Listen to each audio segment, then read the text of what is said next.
Chicago, June. Rain. A small girl walks into the empire of suits and power. Bus number 8 hissed softly as it stopped in front of the 36-story glass tower named Wayne Global, the headquarters of a multi-billion-dollar retail empire. The sky over Chicago was thick with clouds, and raindrops slid gently down the bus windows. Inside, Lina Torres, 22, clutched the strap of her backpack like she was holding onto her heart. She stepped off. Her black second-hand shoes, polished so thoroughly they reflected the streetlights, clicked softly against the wet pavement. In her hand was a large envelope containing her internship offer, a letter thousands of students across the country would have killed for. Lina took a deep breath.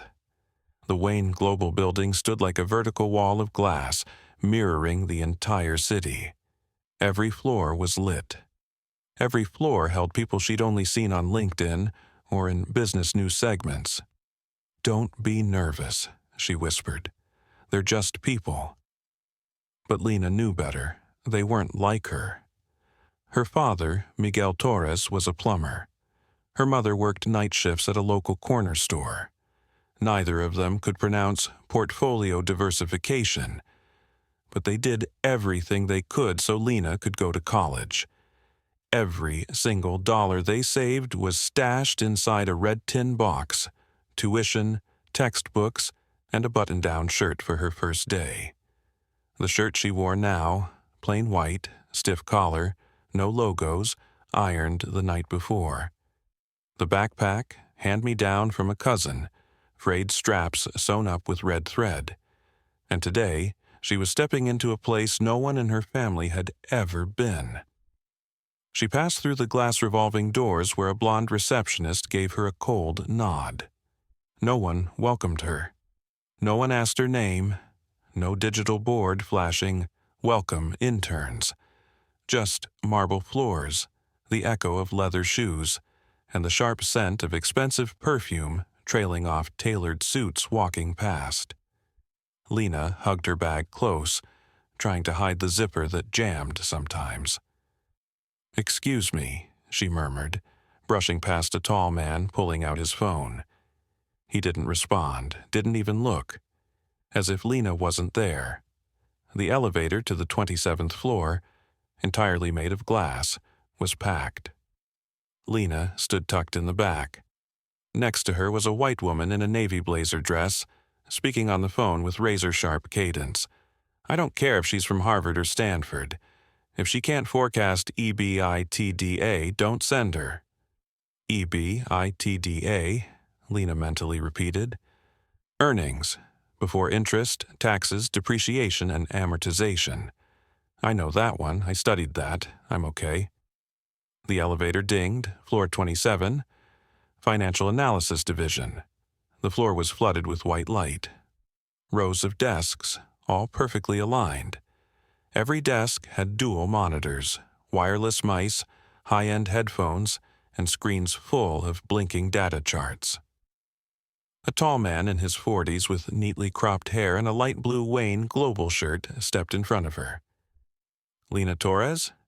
"Yes, that's me," she said softly. "Nick Davidson, Financial Analysis Deputy Head. Follow me. Don't stand too close to the screens. Confidential data." She nodded, trailing him down a long aisle. No one looked up to greet her. A few glanced up briefly, like skimming a page in a report you don't need to read yet. She caught the click of keyboards, soft ambient music from someone's headset, and the occasional disapproving headshake. Her desk was near the window. An honor? Not really, just the empty one next to the printer. On it, a sticky note read, "Lina. Email password, temporary one. Don't spill coffee." An hour in, while exploring the internal company portal, a calendar invite popped up. "Meeting with CEO, all interns mandatory, 10 a.m., room 27B. Lina swallowed hard. She stood, straightened her collar, and dabbed a sweat from her brow using a tissue from the restroom.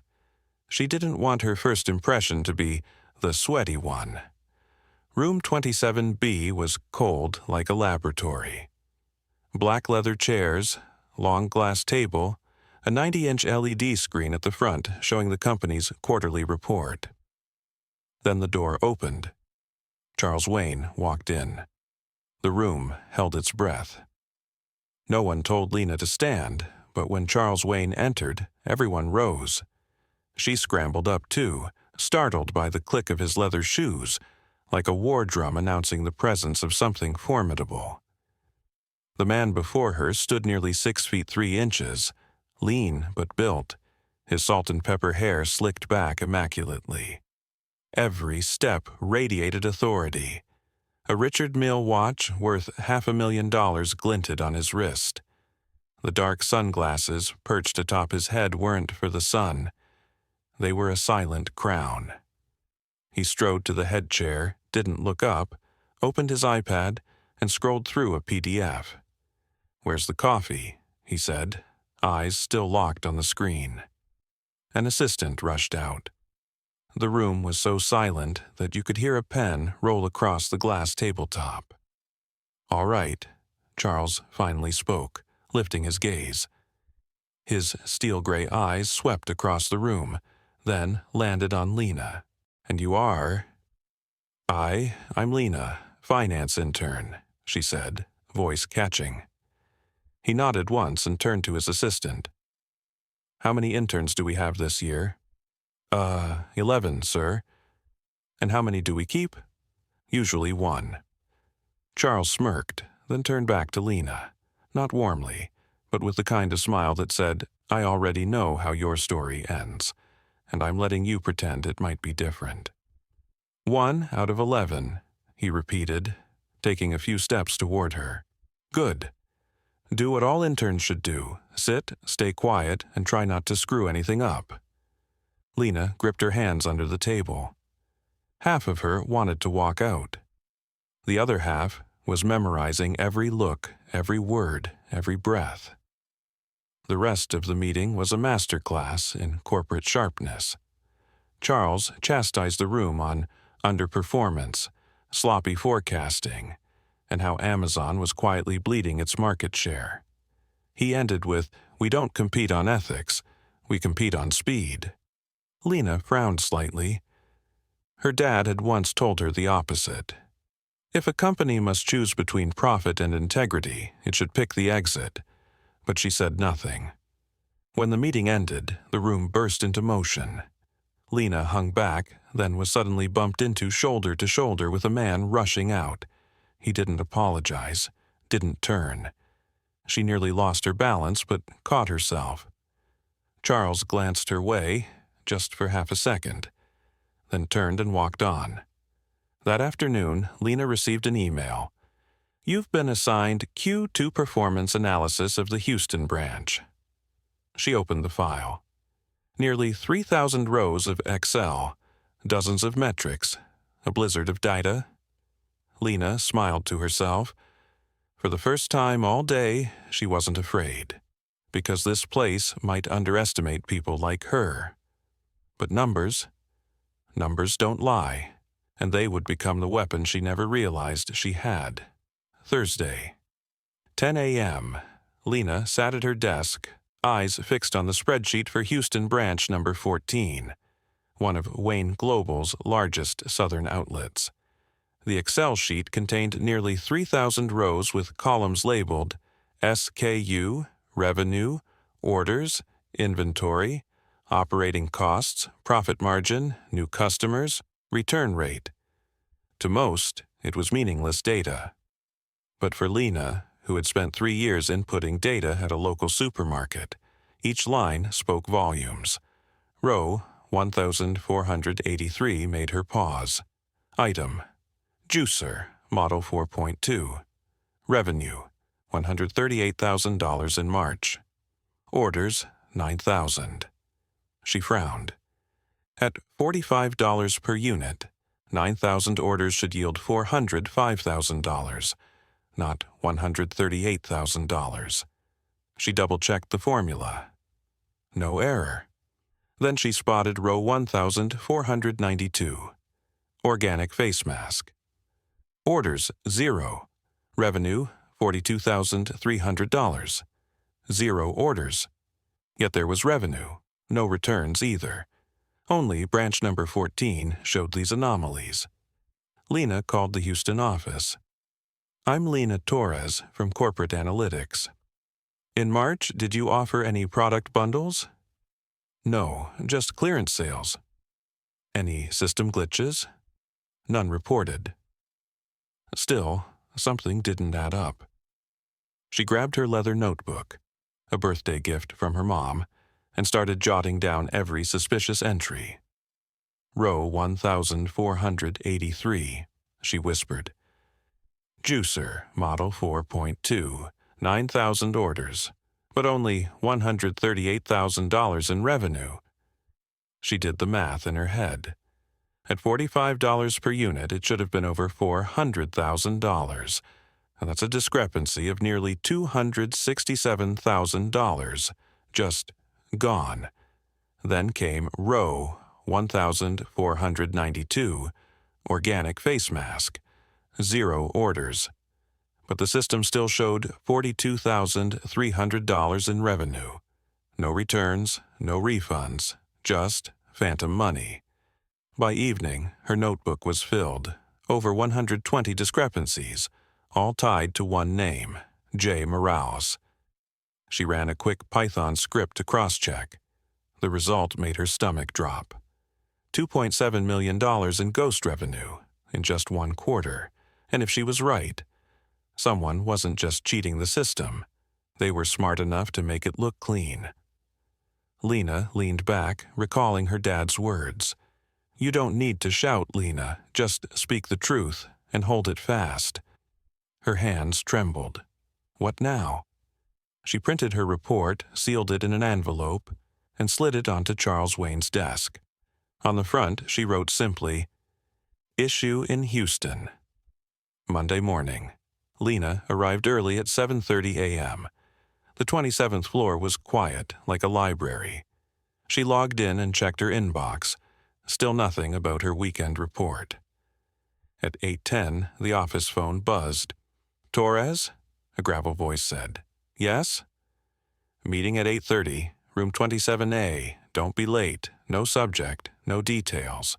Her heart raced. Something was up. 8:30 a.m., room 27A. A glass-walled boardroom with a long table and 14 chairs. Behind them, seats for observers. With her heartbeat loud in her ears, Lina spotted senior execs, the CFO, head of HR, Southern Ops Director, and Charles Wayne tapping a pen at the head of the table. No welcome, no greeting. A junior assistant pointed her to the last seat. She sat, whispers rippling around. On the screen was her report, titled differently, Preliminary Analysis, Unverified Data. Her stomach nodded. Charles looked up sharply at 8:30. We're here to deal with a minor disruption from last week. An anonymous report landed on my desk. Issue in Houston. It triggered an internal audit, wasted time, and spooked finance. He turned to her. Torres. Did you write this? She exhaled, steadying herself. Yes, sir. I discovered discrepancies. I didn't ask what you discovered, he cut in. I asked if you wrote it. Yes. Silence froze the room.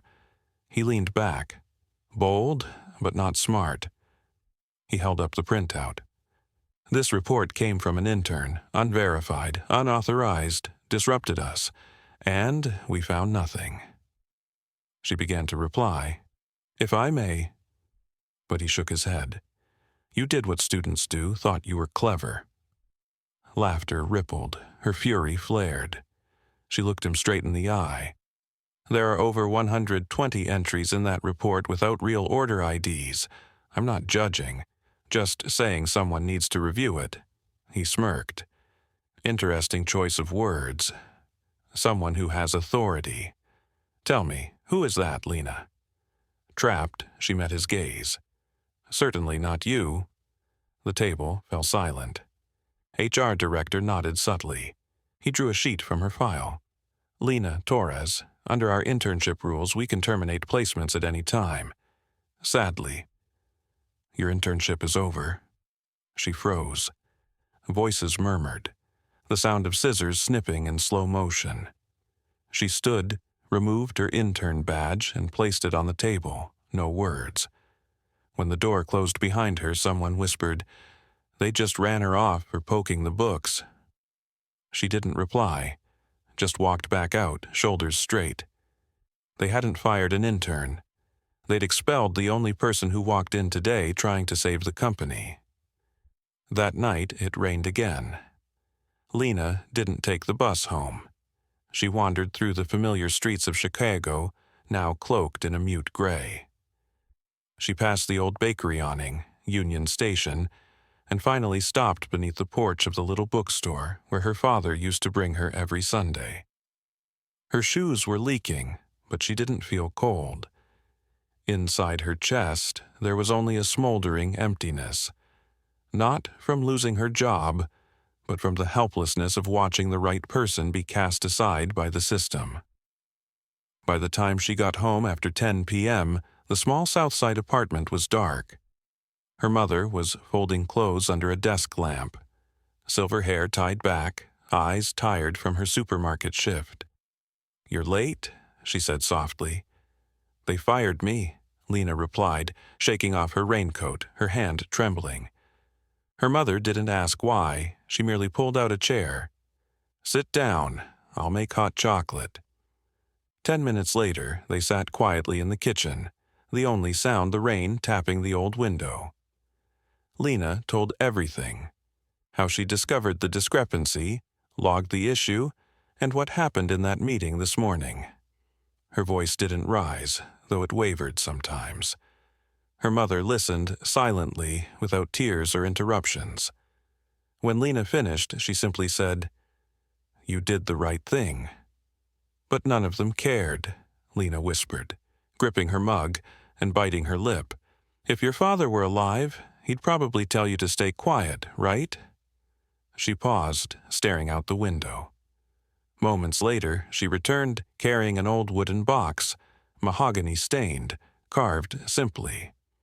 She placed it on the table and pushed it toward Lina. "Your father didn't leave much, but he left this." Inside lay a stack of papers bound with faded cloth ribbon. On top was a handwritten agreement with the early Wayne Global logo, a rough black stamp, dated 1999. Startup Support Agreement, Trade Code and Labor for Equity. Miguel Torres will build the first 3 company warehouses at 0 cost in exchange for 1% of Wayne Retail Inc. Untransferable, irrevocable, permanent equity until merger or dissolution. Signed, Charles Wayne, Miguel Torres.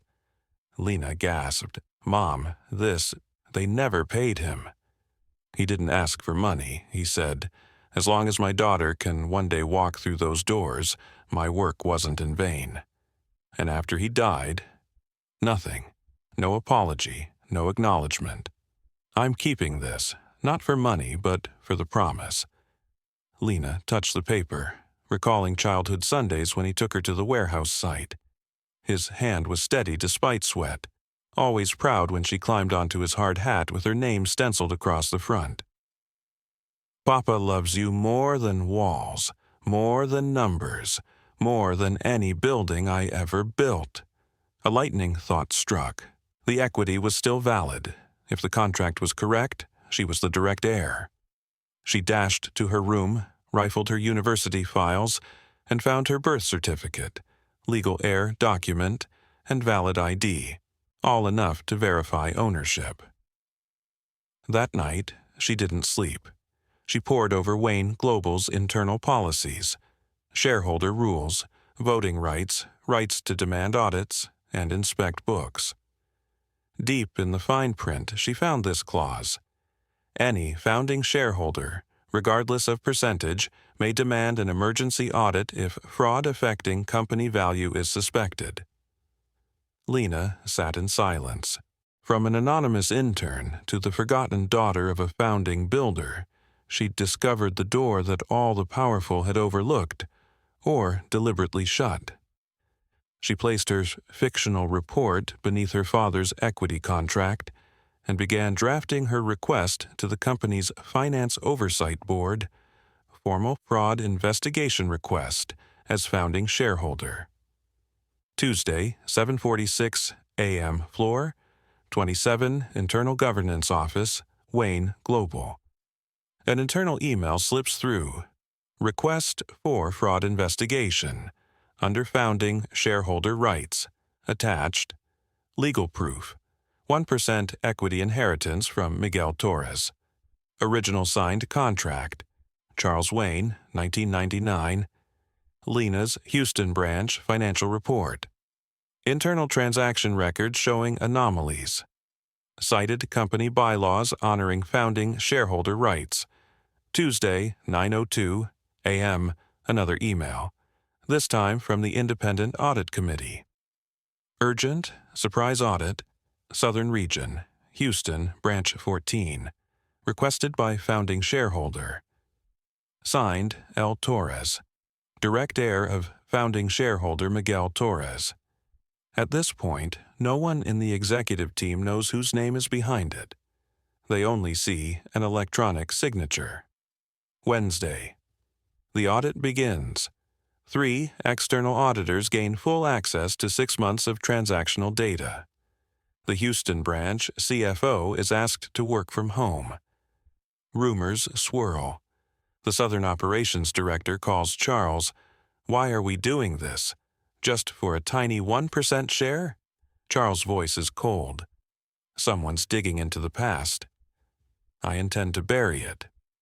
He doesn't realize that the 1999 signature was on a legal time bomb. Friday. The preliminary audit report landed on the table. The findings were damning. Phantom revenue, January through March, over $2.7 million. Transactions without order IDs, 143. Evidence of inflated revenues, just days before the investor meetings. And the conclusion, printed in bold, final font, potential financial fraud aimed at inflating internal valuation. Last person to approve the reports? C. Wayne. Next Monday, Wayne Global's executive team convenes an emergency meeting. Agenda. Urgent, suspected financial fraud. This time, Lina receives a direct invitation, not as an intern, but as a legitimate founding shareholder. She returns to the Wayne building without a guest badge. The lobby is bustling, but something is different. The receptionist looks up, recognizes her name on the meeting roster. L. Torres, special attendee. Security nods, no ID check. She steps into the elevator among suited colleagues and silently ascends to the 30th floor. In the executive boardroom, her nameplate reads Lina Torres, representative founding shareholder. Charles Wayne sits at the head, his face steel gray, his fingers fidgeting with a ring. 12 executives await her. She places her father's silver watch gently atop the glass table. A hush falls. Lina begins, her tone calm. "I am not here to seek revenge. I'm here for a man who once believed in this company. My father didn't ask for money. He asked for fairness. And today, I am doing what he never could. I reported anomalies. I was ignored, then humiliated, then fired.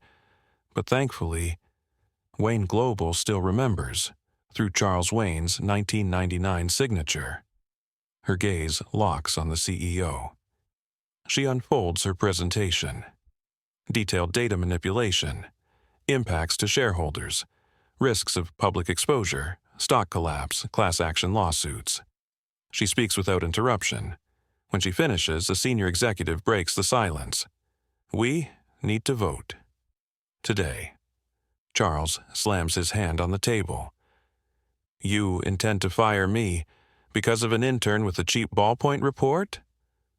Lina's voice is low but clear.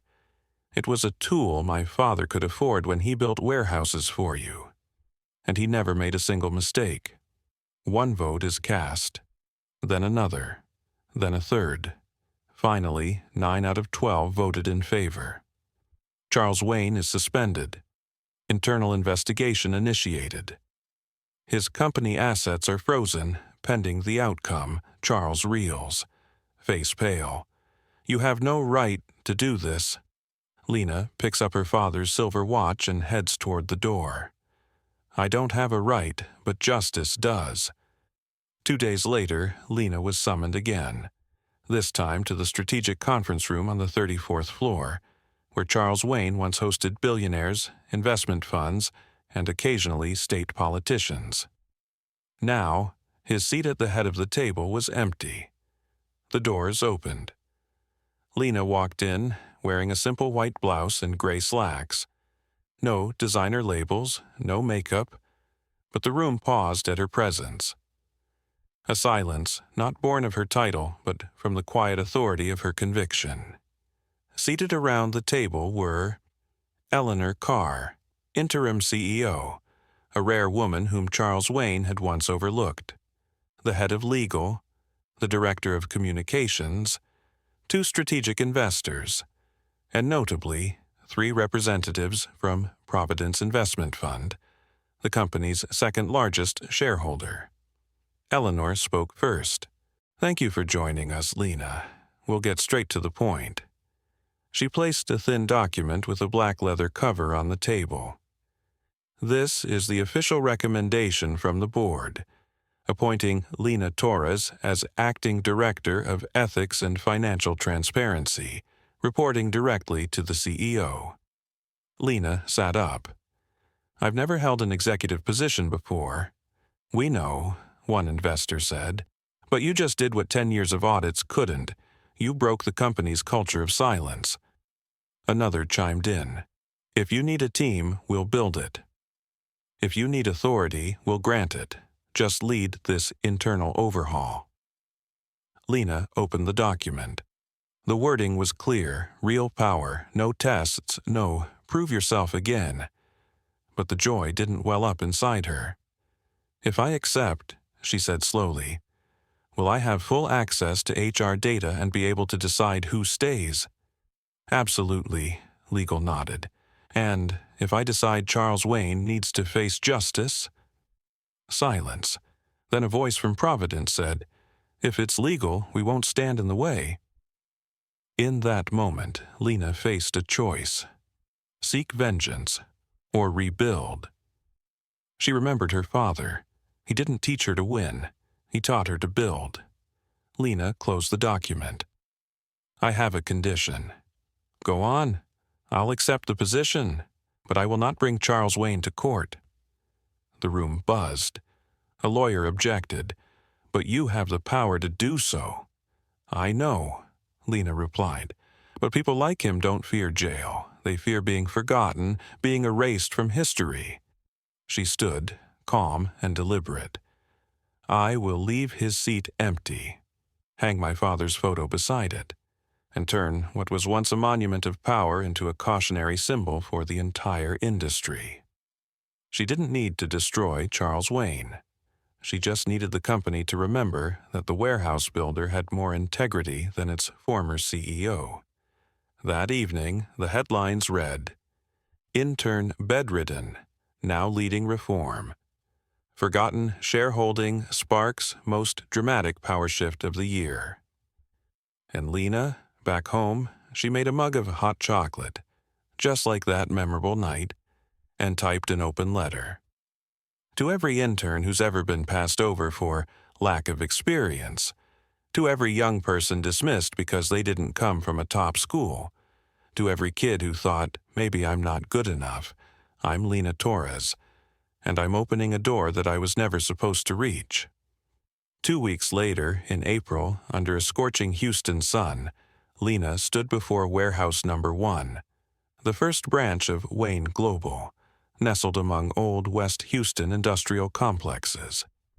The rusted iron gate creaked as she pushed it open. Faded white lines still marked the concrete. grid lines her father had laid to measure when he built it. She recognized every brick, every pipe, every crooked rafter, tangible evidence of his labor. Inside, the warehouse was cavernous and silent. Light streamed through tall glass windows. On one wall, a faint black marker read, "Lina stood here, age 8. Tears welled in her eyes. She didn't remember her father writing that, but it felt like his way of marking her presence. You were here, daughter, and one day you'll understand why." She sat against the wall and opened her weathered leather notebook from her first internship day. On the front page, scribbled in middle school, "Someday I'll run a company, so everyone gets a fair chance." Her phone vibrated. It was Eleanor. "Lina, the board just approved the Torres Protocol, the internal financial transparency policy named after your father. It'll be included in every new employee's training material." Lina read it twice, then looked at the dusty skylight. Light streaming through a roof crack, creating a runway of sunshine. Tomorrow, she'd fly back to Chicago, to meetings, spreadsheets, strategy, and the next battles. But today, she was a daughter of a builder, resting in the shadow he laid. She set up her camera on the cement floor, hit the 10-second timer, and ran to stand where the faint marker lay. Hand no resting gently over the faded words. Lina stood here. Click. One photo, 2 legacies. Monday morning, Wayne Global, 34th floor. Lina walked into the executive boardroom with her hair neatly tied back. No laptop, no paperwork, only a small wooden box in her hands. The room was as quiet as the day she was humiliated here. But now, every eye was on her. No more smirks, no more condescension, just anticipation and unease. Interim CEO Eleanor Carr gave a faint smile as Lina approached the table. "We figured you'd come back." "Yes," Lina said, placing the box on the table, "but only to do one last thing." She opened the lid. Inside were a copy of the 1999 Founding Shareholder Agreement, her father's silver watch, and one freshly printed document, Letter of Renunciation, Founding Shareholder Rights. Gasps rippled through the room. "I used to think power was what I needed to fix the world," Lina began, eyes steady. "I made it into the room no one believed I could enter. I proved them wrong, not just for them, but for myself. But power doesn't make me happy. It's a tool, not the destination." Someone finally asked, "But if you walk away now, who's going to keep this company on the right path?" Lina shook her head. "You are.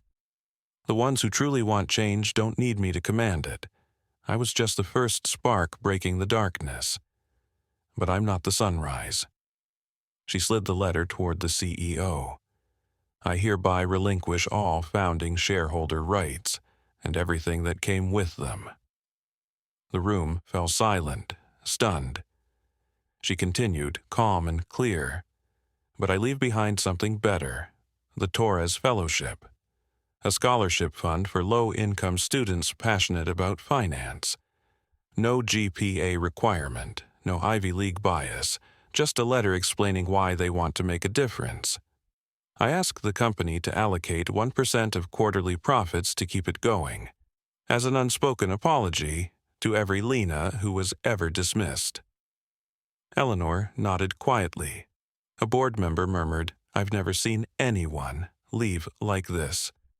Lina smiled gently. "That's because I'm not leaving. I'm going back to where I truly belong."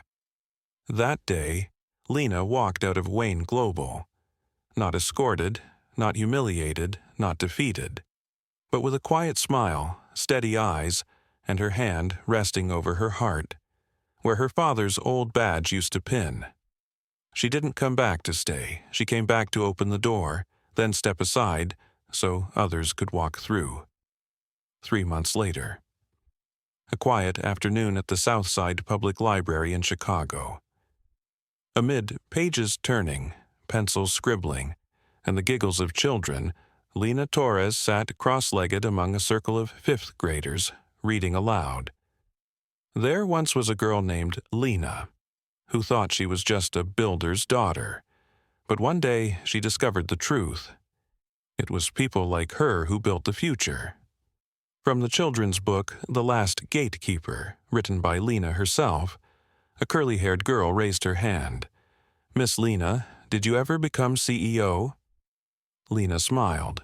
"No, I let someone else do that." "Why? But you're smart." "Because smart people know where they're meant to be to create change. For me, that place is right here." On the table, beside a stack of books, sat her father's old silver watch, now encased in glass beneath a plaque.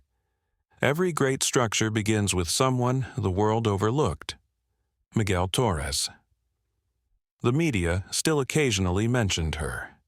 Intern who dethroned CEO, now teaching finance to underprivileged kids. Lina Torres, from steel beams to ethics. The woman who walked away from power to plant hope instead. Wayne Global. Today, enforces blind hiring, no school names, no GPA filters. Renamed its largest auditorium, Miguel Hall. Annually invites 10 Torres Fellows for elite internships, regardless of background. One rainy afternoon, Lina stood by the library window watching cars blur past. A small boy approached hesitantly. "Miss Lina, they say you could buy this whole building if you wanted. Why are you still here?" She knelt, placed a hand on his shoulder. "Because I don't need to own this place to change it. I just need to believe in it, and help you believe too." This story didn't end with glory. It ended with a seed, planted in the right soil, at the right time, by the right hand.